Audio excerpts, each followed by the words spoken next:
ఏమి లేదు, ఏమీ లేకుండా ఒక్కడిగానే ఏడా ముందు మా తిరుగు చెందుతుండు ఒక్కడే, ఎవరితో మాట మందలింపు లేకుండా ఉండి ఒక్కడే ధ్యానంలో కూర్చున్న ఒక్కడు నేను.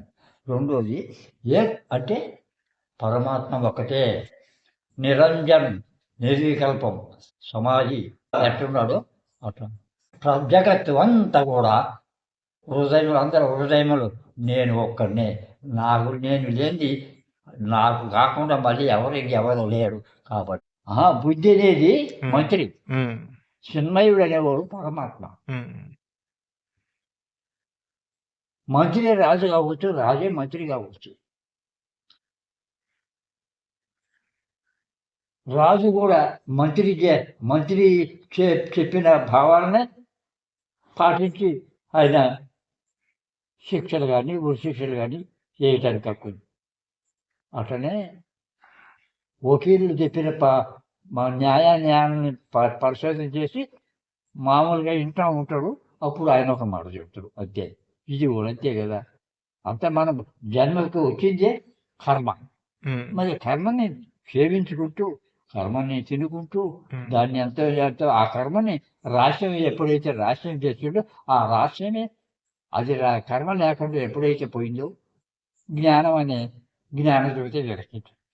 ఆ జ్ఞానమే చిన్మయుడు, ఆ చిన్మయుడే రాజు, ఆ రాజే ఈ రాజ్యానికి అధిపతి.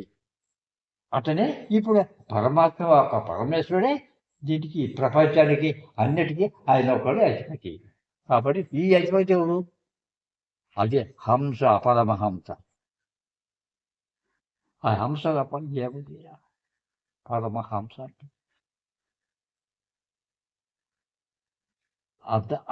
దానికి మనం ఉదరపోషణకి, సంపాదనలకి, మా పనులు చేసేది, సంపాదనకి అబద్ధాలు, సంపాదనకి వ్యాపారాలు చేసుకునేది, సంపాదనకి కదా ఉద్యోగాలు చేసి, అన్నీ ఆకలి కనుకే కదా. ఆకలి జయించినట్టే నువ్వు ఈ పనులు చేయాల్సిన పని ఏముంది? ఆకలి లేకుండా ఉంటే పనులు ఎందుకు చేస్తావు? ఈ పనులతో పని ఏముంది? ఆనందం చేకూరినప్పుడు ఆకలి అల్లుంటుంది నీకు.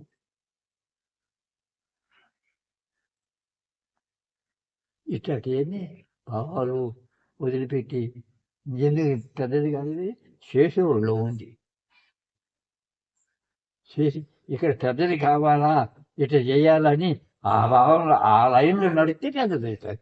ఆ లైన్లో నడవకుండా అదే కాక పాటుపడితే కర్మ సిద్ధాంతంలో పాటుపడితే పెద్దది ఎందుకు అయ్యా? ఎవరు చేస్తారు పెద్దది? నువ్వు చేయొచ్చు కదా, నాకు అవసరం లే, నాకు పెద్దదంతా పండే, చిన్నదంతా పండే.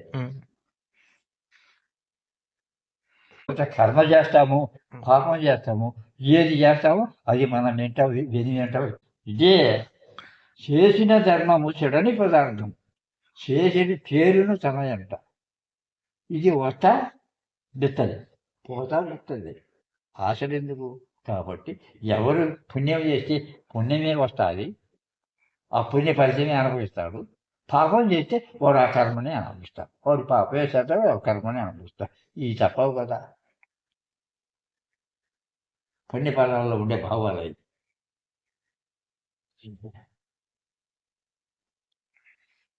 నీటిలో బుగ్గ నీటిలోనే పగిలితే నీటికి మరణం ఏదండి?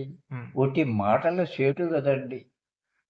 పండితులరా ఏమి తిండిపోతుడు, తత్వం అదేలేదు. ఎవరు చెప్పారు ఈ మాట? మధ్యలో హుషేందాస్ ఒక తత్వంలో పాడిండు, పాడితే విన్నా. అది మామూలు బయట. అది ఎవరు చెప్పినారంటే ఇందులో ఉండోడే, నాకు నేనే చెప్పుకుంటున్నా. ఇదంటే ఇది కదా, ఇదంటే ఇది కదా, ఇది అంతరార్థం, ఇది బాయార్థం అని నాలోనే నేను తెలుసుకొని మాట్లాడు. ఎవరు? నీవే తెలుసుకో, నీకు నీవే చెప్పు, నీకు నీవే ఆనందపడు, నీకు నువ్వే సంతోషపడు. సంతోషమే ప్రపంచానికి బలం. కాబట్టి నిన్ను నువ్వు ఎప్పుడైతే చూసుకోగలిగినావో అంతా నీకు సంతోషమే, అంతా నీలోనే ఉండాలి. కాబట్టి అది ఒక వేదం చెప్పాల్సిన పనిలే. నీవు తెలుసుకుంటే అష్టకళాశుతుల విద్యలన్నీ కూడా నీలోనే వెల్లడైపోతాయి. నువ్వు ఏ మాట మాట్లాడినా వేదాలుగా పోతాయి చెప్పాలనుకుంటే. లేదు ఆ వేదాలతో పని లేదనుకుంటుంది నీ దోవ ఎక్కడికి పరానికి నీ దోవను చూసుకుంటావు. గురి పరం అంటే ఏది? జన్మ రహస్యం. ఆ పరమాత్మలో కళలో కళ ఆయనే కలుపుకుంటాడు. ఆయన కంటే పోగొట్టుకుంటాడా? నమ్మకం లేకపోతే ఏది ఏది కాడారు, ఏది చేయలేవు, ఏది చూడలేవు, ఏ ఆనందాన్ని పొందలేవు.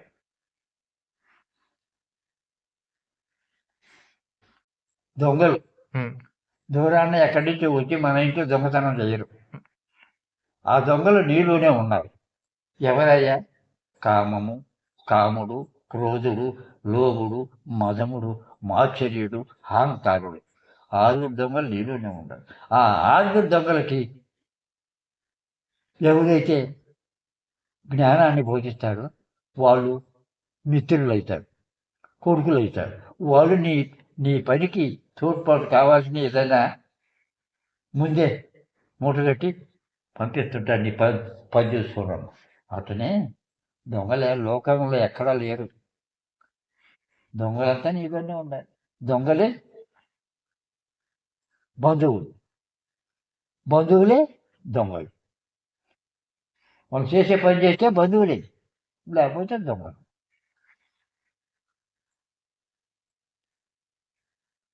ఎవరు వాళ్ళు? చెప్పిలా అన్నీ తెలుసుకోవాలంటే స్వయంగా నీలోనే తెలుసుకోవాలి. ఒకవేళ చెప్పేవాళ్ళే కానీ చేసి అనుభవించిన వాళ్ళు లేరు కదా. ఆ చేసి అనుభవించినటువంటి వాడు చెప్తే చూసుకోగలుగుతారు వీళ్ళు చేసి. ఇది కూడా స్వానుభవం, అనుభవం మీద ఎంత లాభదాన్ని అయినా సాధించవచ్చు, వశపరచుకోవచ్చు. అదే చెబుతారు. గజరాజుని మకరి గజం ఎంత, ఏనుగు మకరి ఎంత? ఏనుగులో 3 ఉంటుంటుందా? అట్లాంటి దాన్ని ఏనుగుని బంధించి 6 ఏళ్ళు హింస పెట్టి చివరికి ఏనుగు ప్రాణాలు వదిలిపోయే పరిస్థితికి వచ్చింది. అప్పుడు ఇదేం చేసింది? మకరి శ్వాసన బంధించి పట్టేసింది కదలకుండా. అప్పుడు అంత బలం ఏనుగు ఉన్న బలంలో 4వ వంతు కూడా లేదు మకరికి. అట్లాంటి దాన్ని ఎందుకు అంత ఏనుగుని ఎట్లా బంధించింది? అదే స్నాన బలిమి కానీ తన బలిమి కాదు. అది నీటి బలం. నీళ్ళలో అంత బలం ఉంది మకరికి. ఆ నీళ్ళలో ఉన్నప్పుడు గజరాజునే కాదు, ఇంకా 2 గజరాజులను కూడా బంధించేస్తుంది, పట్టేస్తుంది. బయటకు వస్తే కుక్క చేత భంగపడిపోద్ది. కుక్కలు చంపేస్తాయి బయటకు వస్తే.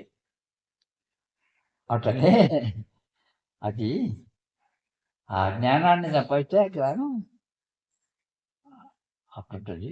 కర్మ సంపాదిస్తే మరి ఇస్తుంటుంది. ఇట్లాంటివన్నీ ఉపమానాలు చెప్పాలంటే చికాకు అయిపోతున్నాయి.